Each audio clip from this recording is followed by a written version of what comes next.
President, on the 8th of August, the leaders of Qatar, Egypt, and the United States issued a joint communique whereby they called on the parties to resume the dialogue this Thursday, 15th of August, and finalize without further delay an agreement. My country would like to thank the three mediating countries for their leadership and their efforts, and urges the parties to accept this call and take this opportunity to demonstrate political will and good faith. This is the only way to finally conclude the negotiations of an agreement and begin its implementation without further delay, as requested by this Council in Resolution 2735. In the meantime, all of the regional actors that deben ejercer want el máximo de peace must contención y exercise a evitar cualquier maximum acción of o restraint medida and que pueda avoid any afectar las action or negociaciones. measure that Es might tiempo impact the ya de negotiations. hacer un It is verdadero time already esfuerzo to truly colectivo make por a la paz. collective effort for Es peace. tiempo It de is time acciones y for actitudes concrete concretas action and que attitudes contribuyan a cambiar that will la lead to a cruenta change realidad in the actual. cruel Es current tiempo de reality. acuerdos It is y de time for contención. agreements and restraint. Concluyo esta I intervención, conclude the señor statement, Mr. presidente, President, con la with esperanza the hope de que la that próxima the vez que el next time Consejo the trate Council este tema, addresses this las issue, hostilidades the hayan hostilities cesado will y sea have posible stopped, and avanzar it will be hacia possible una solución to make pacífica, progress towards a negociada, peaceful, definitiva negotiated, y justa definitive, para las and partes, fair con la solution existencia for the de dos parties estados, with the existence of two Palestina e states, Israel, Palestine sobre la and base de Israel, las on the fronteras basis de of the 1967 1967 y borders de las resoluciones and the relevantes, relevant única resolutions. manera This is de the only terminar way to put a definitive end este to conflicto. this conflict. Muchas gracias. Thank you very much. I thank the representative of Ecuador for their statement. I shall now make a statement in my capacity as the representative of Sierra Leone.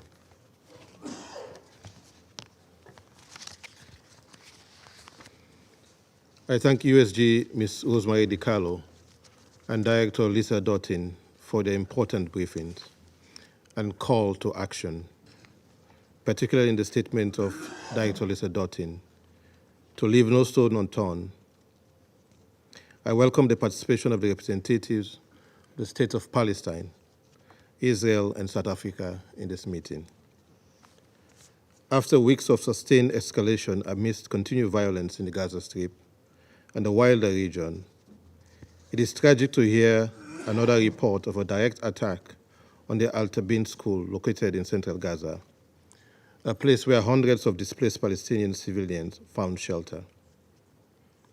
We know that in the press release, the Israeli Defense Forces stated that following intelligence, the Israeli Air Force precisely struck a Hamas command and control center embedded in the Al-Tabin school, located adjacent to a mosque, which serves as a shelter for the residents in Gaza City.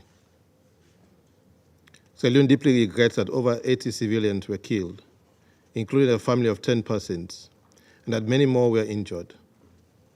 We deplore this tragic and unacceptable loss of civilian lives and the actions that led to such devastating consequences. We reiterate our condemnation of attacks on honor schools, civilian objects, including residential areas, providing shelter to innocent civilians, in particular women and children. We call for an immediate end to indiscriminate and disproportionate attacks and violations of international law. Colleagues, as reported by the UN Human Rights Office in the occupied Palestinian territory, the unfolding pattern in the recent weeks of direct strikes on schools in the Gaza Strip is unacceptable and cannot be justified under any circumstances. The UN Human Rights Office has also reported that over the past months, 17 schools have been struck, killing at least 163 Palestinians, including women and children. In the span of 10 months, each day has brought new challenges, struggles, and hardship for the affected civilians who have witnessed and endured prolonged suffering.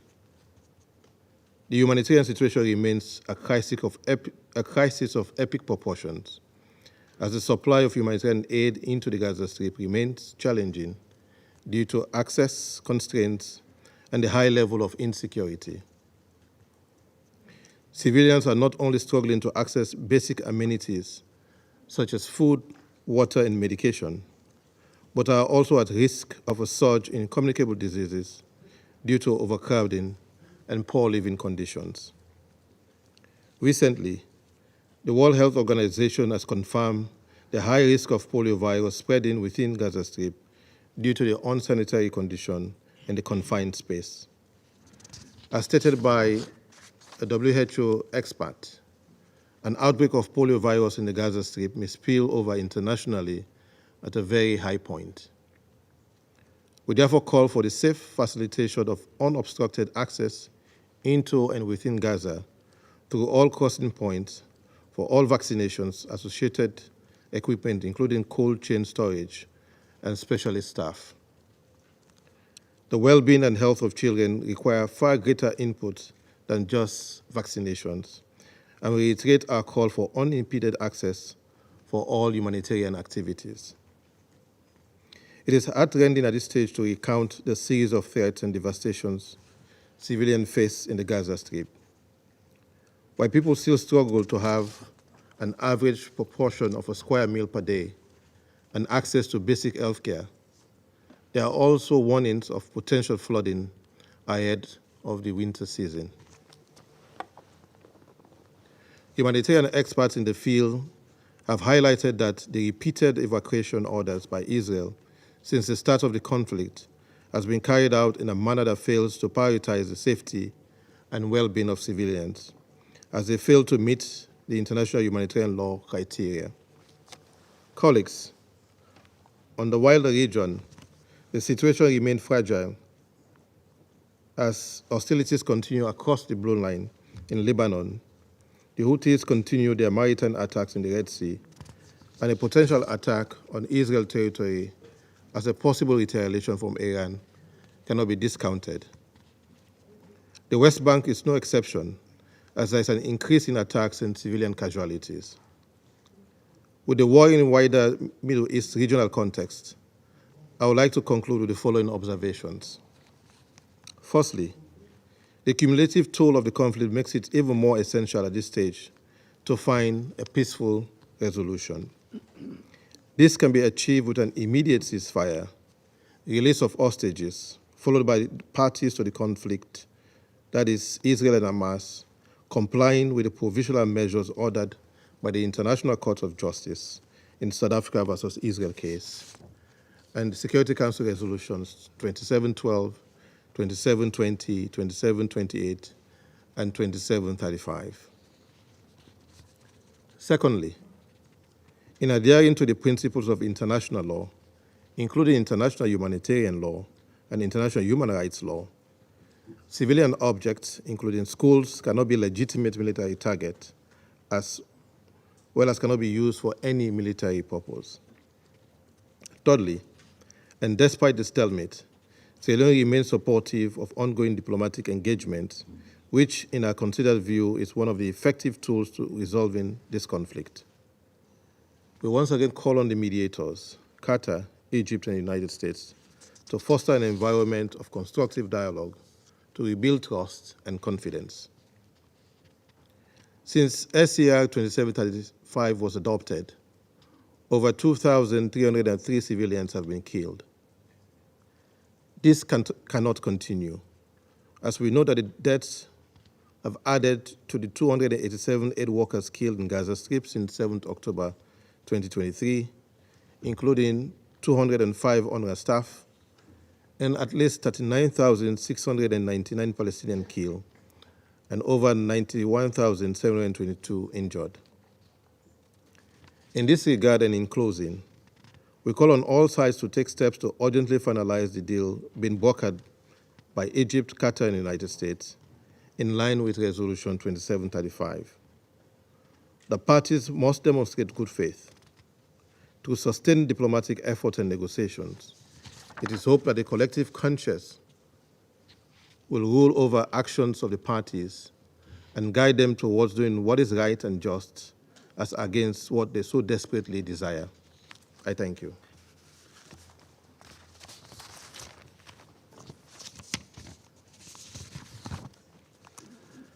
I resume my functions as President of the Council. I give the floor to the representative of the observer state of Palestine. Mr. President,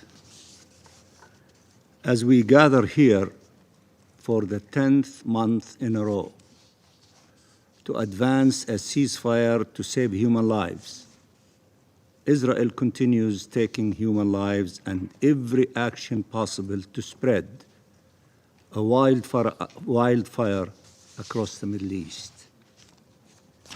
As we sit here on the 75th anniversary of the Geneva Conventions that were birthed in the ruins of entire cities, in the mass and indiscriminate killing of civilians, in the death chambers, in Hiroshima and Nagasaki, as a pledge that the light will emerge out of the darkest night and protect the dignity and humanity of all persons caught in armed conflict, Israel is tearing the conventions apart in Gaza along with every rule humanity has ever elaborated. As we meet here in New York, there are Israeli government and military officials, pundits, and analysts explaining seriously that they are entitled to carry out indiscriminate and disproportionate attacks against the Palestinian civilian population, to wage war against civilians. They explain that starvation is a legitimate weapon of war. They justify gang rape and torture against defenseless prisoners as a required deterrent. And this is not a theoretical exercise. This is what Israel is imposing against millions of Palestinians, no man, woman, or child spared. You demand Israel to stop killing civilians as a Security Council, but it targets them in their shelters and tents. You demand Israel to allow food and medicine in, but it ensures that famine and diseases spread. You demand Israel to treat Palestinian prisoners humanely, but it tortures them and allows the Israeli jailers to rape and abuse their Palestinian hostages.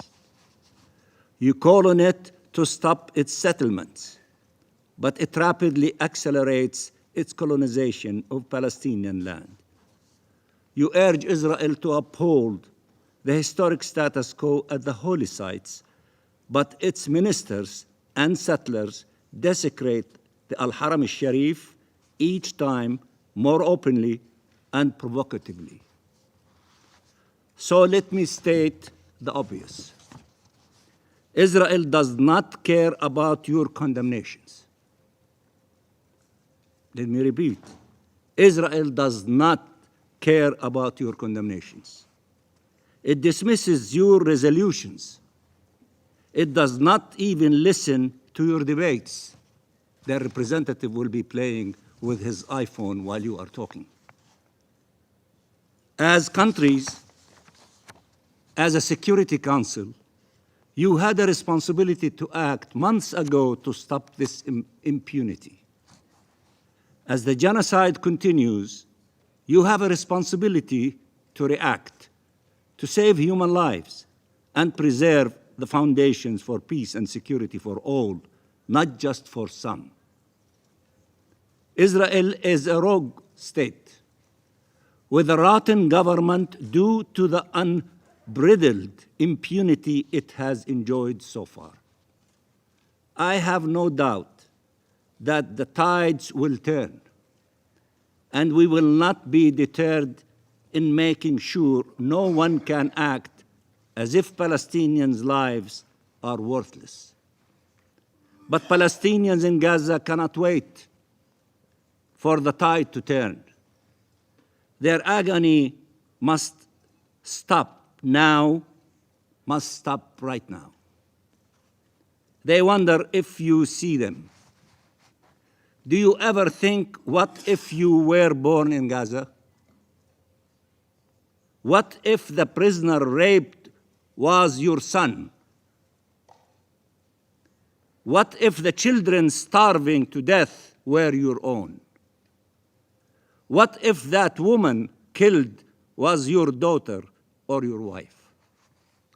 What if the disease was riddling the body of your mother, your grandmother?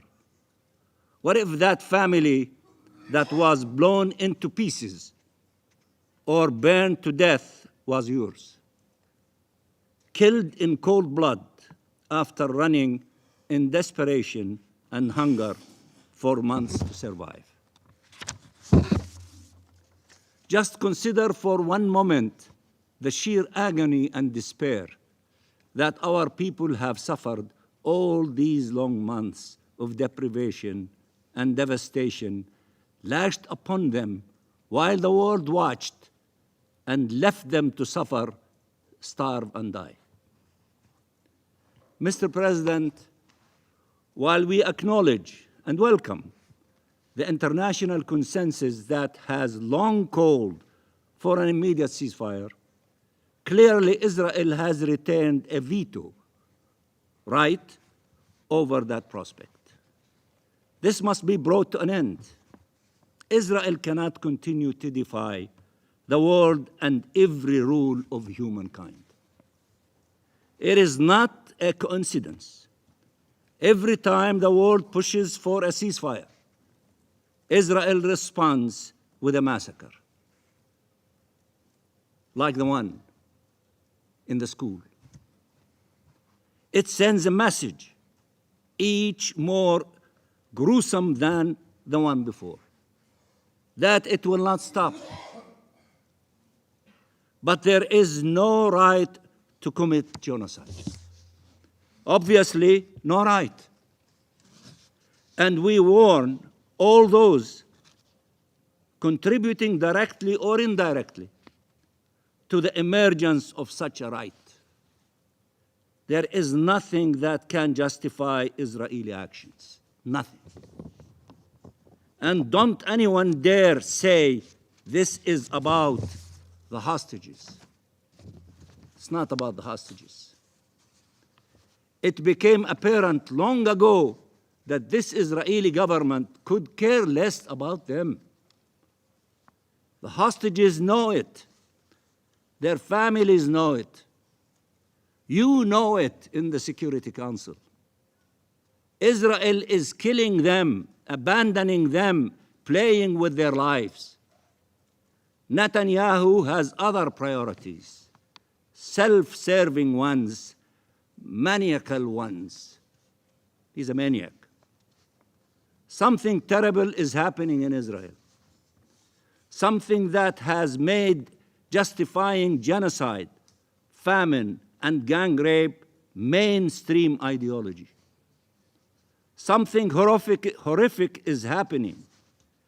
The memory of the Holocaust, instead of serving as an unbreachable barrier against the commission of atrocities, has been instrumentalized to justify their commission. How is this possible? 10 months later, with the whole world opposed to it, because that opposition has yet to lead to serious consequences for Israel. This is a hard fact. You have to face it. If there are no consequences, they're not going to stop. They're not going to listen to you. To those who continue to arm Israel, to those who still have the audacity to call in Israel, quote unquote, to investigate its own crimes, as if the actions of its soldiers do not reflect the actual policies of its military and political leaders. To those who dare to try and deter international courts from ensuring accountability instead of deterring the perpetrators of atrocities. Wake up. Wake up. How long do you have to remain in denial? Wake up. Stop finding excuses. Stop imagining that you can reason with the Israeli government so it stops killing civilians by the thousands, imposing famine, torturing prisoners, colonizing and annexing our land. All while you appeal to them, call on them, demand them to stop. You have to tell them to stop, and you have the tools to make them stop. As a Security Council and as nations in your national capacity. You have to decide, what do you stand for And what do you stand against? This is not a time for justifications and equivocations. This is a time for clarity and resolve. This is time to shore up principles and morality. Do not abandon your duties. Do not abandon your duties as a Security Council.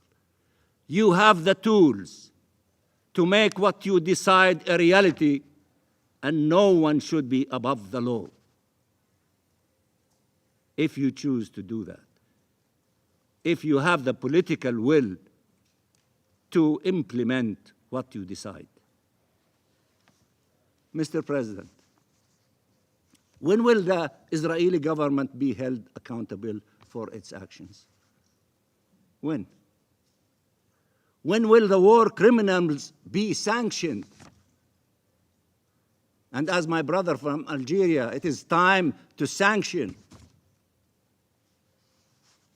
We reject a position whereby you would be against hostage-taking except when the hostages are Palestinians, and whereby you would sanction war criminals except when they are Israelis.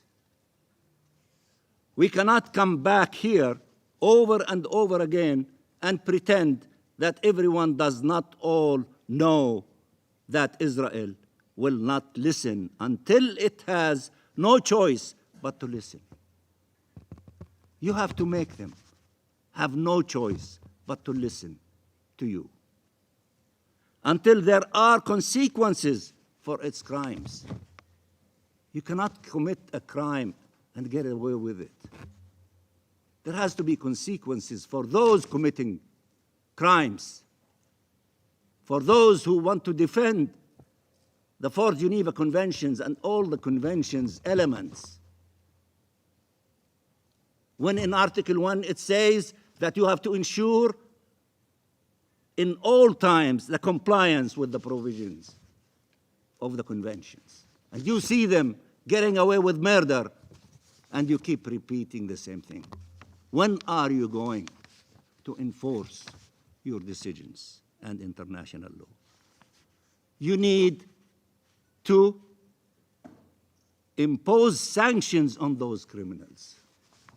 You do that, they will stop continuing to commit these crimes and atrocities and genocide against the Palestinian people. We reject a position whereby you would be against hostage-taking, as I said, except when the hostages are Palestinians, and whereby you would sanction war criminals except when they are Israelis.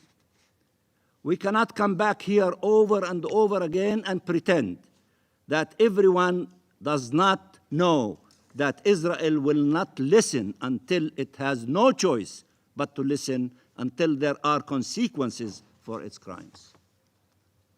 Palestinians are exhausted, surrounded by death and endless horrors, and they know your words are your words are no match for the bombs and bullets taking away their lives and limbs. But words are not all this council has. Words are not the only tool your countries have. Some have gone beyond words. They are too rare. This is a time to act, as a number of you have stated. And you will be judged, not only for the eloquence of your speeches, but also, and more importantly, for the courage of your actions.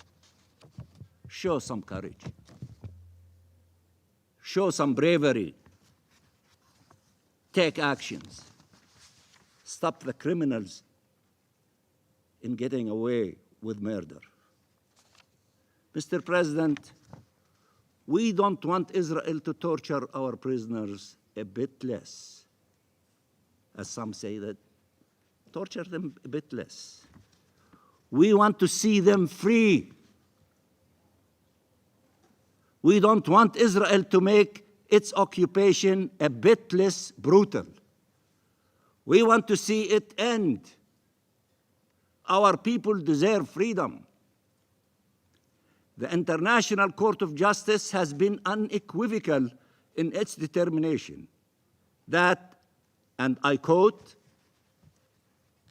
the sustained abuse by Israel of its positions as an occupying power through annexation and an assertion of permanent control over the occupied Palestinian territory and continued frustration of the right of the Palestinian people to self-determination violates fundamental principles of international law and renders Israelis' presence in the occupied Palestinian territory unlawful.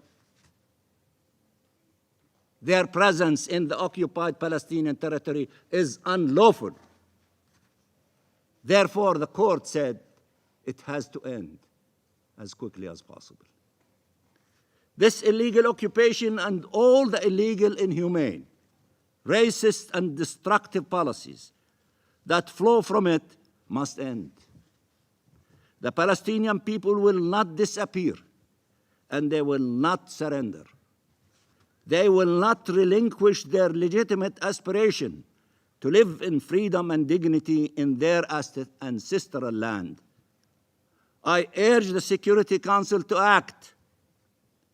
I urge you to act.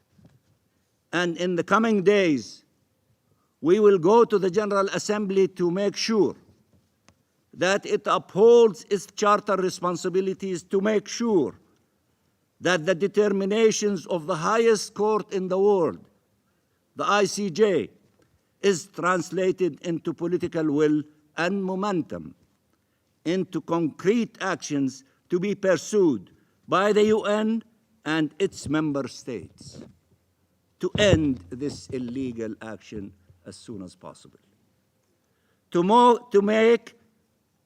protect civilians' lives, to preserve and pursue peace and security.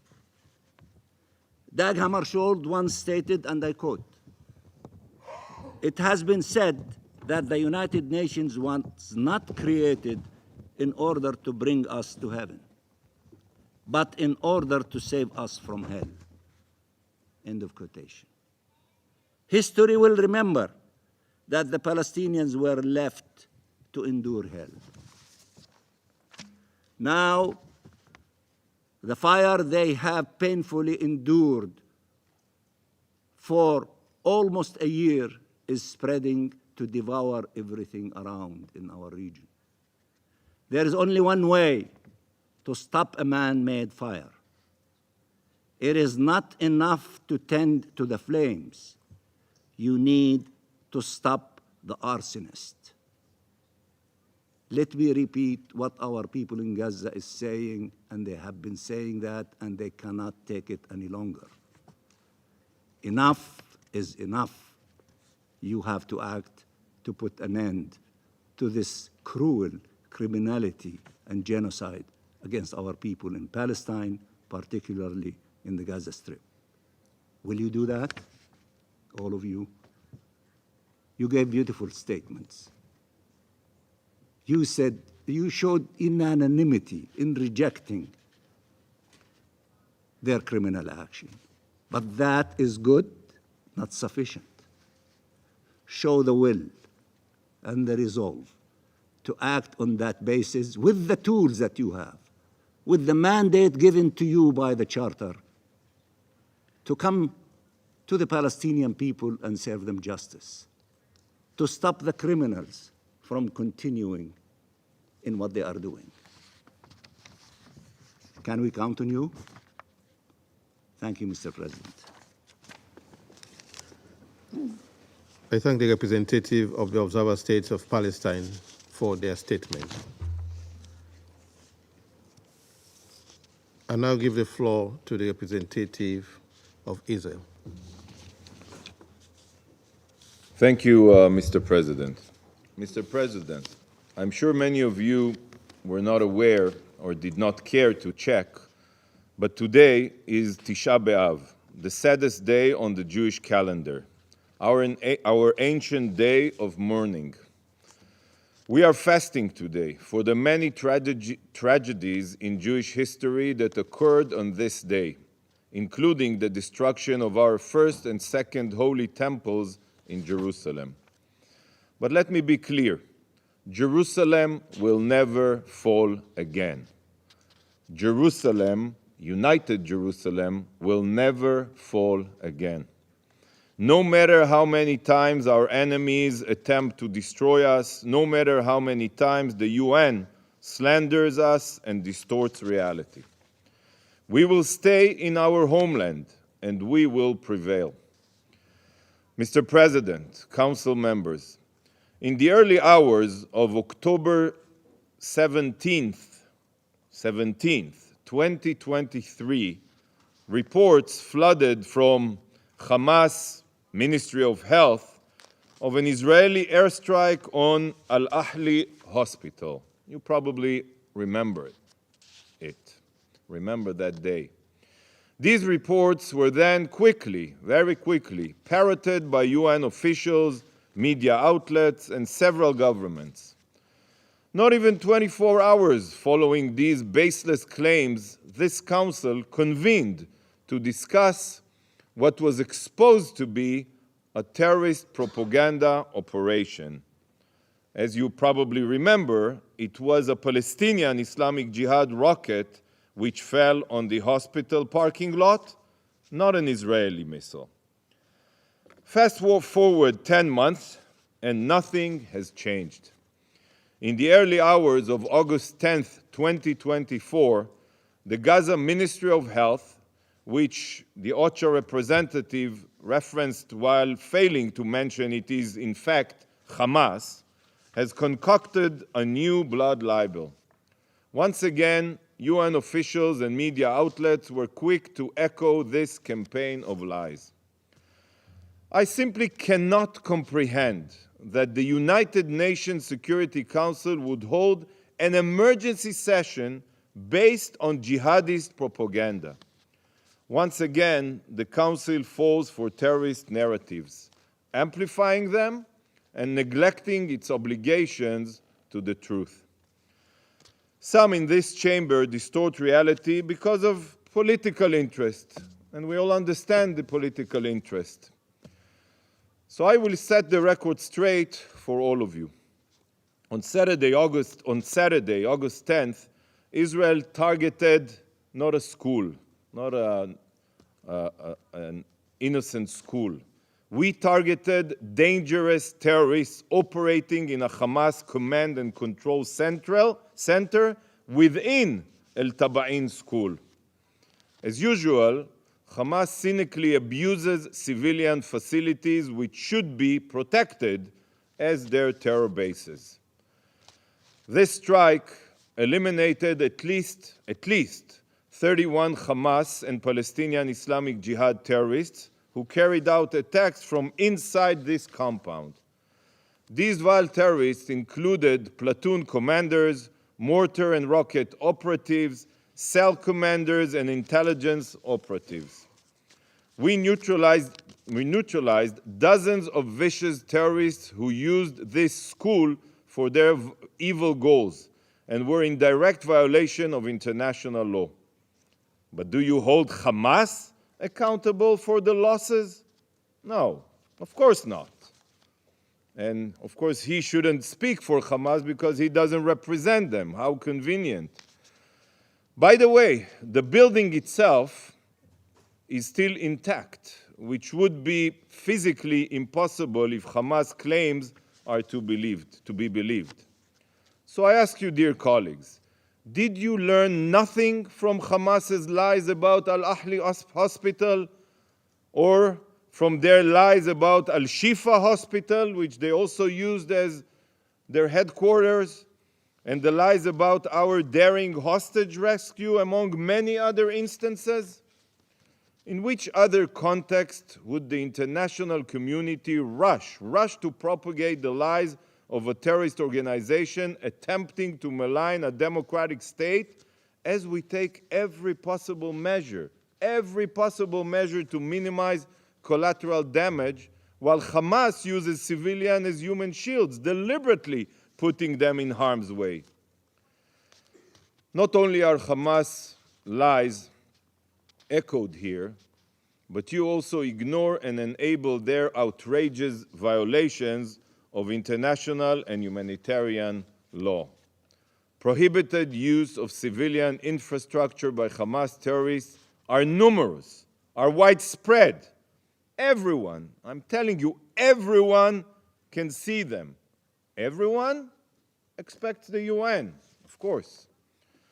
Yet, the briefer today only touched upon these violations rather than investigating the twisted and immoral strategies of Hamas terrorists. But why would we be surprised if the UN has no data of itself? They have to rely on baby killers and rapers to supply them the data.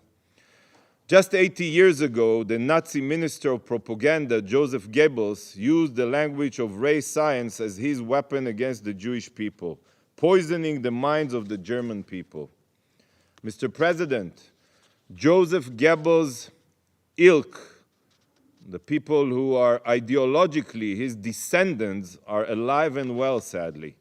Only now it is Hamas using the language of humanitarian and international law and modern blood libels to vilify Israel. The Council convened today urgently to discuss Hamas's false claims. Shockingly, it seems that you have decided to dedicate your time to listen to the terrorist lies, while no real concern has been shown when Israeli children were murdered only recently by Hezbollah. Let me show you the differences. These, and you have the names and their positions, these are the terrorists eliminated in Gaza on Saturday. This is only part of them because we, as a reliable country, we check ourselves. We don't rush to conclusions. But this is only part of the terrorists who were eliminated on Saturday. Terrorists exploiting Al-Taba'in school as a base for their murderous objectives. These are the people you call an emergency session for. While these are 11 of the 12 Israeli children murdered by the terrorists of Hezbollah. These children were playing a football game in Majd al-Shams when Hezbollah terrorists rained down death upon their sweet heads. So while these terrorists used a school as their terror base, these children will never see their school again. But for them, you couldn't find the time for an urgent session. They do not deserve an urgent session, huh, my Algerian colleague? Shame on you. What a disgrace. So ask yourself, why was the murder of 12 Israeli children in Majd al-Shams insufficient cause for a meeting, but the elimination of Palestinian terrorists operating out of a school is sufficient? But you know what? The most unbelievable thing is your inaction to condemn and stop the biggest danger and threat to the entire region, Iran. Right now, as we speak here now, millions of Israelis are preparing for a direct Iranian attack, just as they did in April. Iran's aggression threatens the entire region with war, a regional war. Yet you are here wasting time on falsehoods spread by the words of terrorists. This fact that we are holding an emergency session because Hamas uses civilians as human shields rather than discussing the real global threat perfectly represents the distorted agenda within the UN, a significant detachment between the UN's supposed agenda and the global reality. Colleagues, as this may be the last time for me to address you as Israel's ambassador, though who knows, perhaps another session will be called because of more terrorist propaganda, I would like to leave you with this. I have been immensely, immensely proud to represent my country here, the most moral country in the world, the most moral country in the world. You listen, Palestinian representative, in this warped place. I hope one day you will also see the bias and perversion of morality here, and pray, and I pray that you will see the truth. The terrorist organization that this guy represents here and tyrannical regimes should be condemned, not protected, and that Israel should be praised. We are today the vanguard of civilization. We are the vanguard of civilization. But until then, Am Israel Chai. Thank you, Mr. President. I thank the representative of Israel for their statement. The representative of Algeria has asked for the floor to make a further statement. I give them the floor. Merci, Monsieur le Président. Thank you, President. Très brièvement. Very briefly.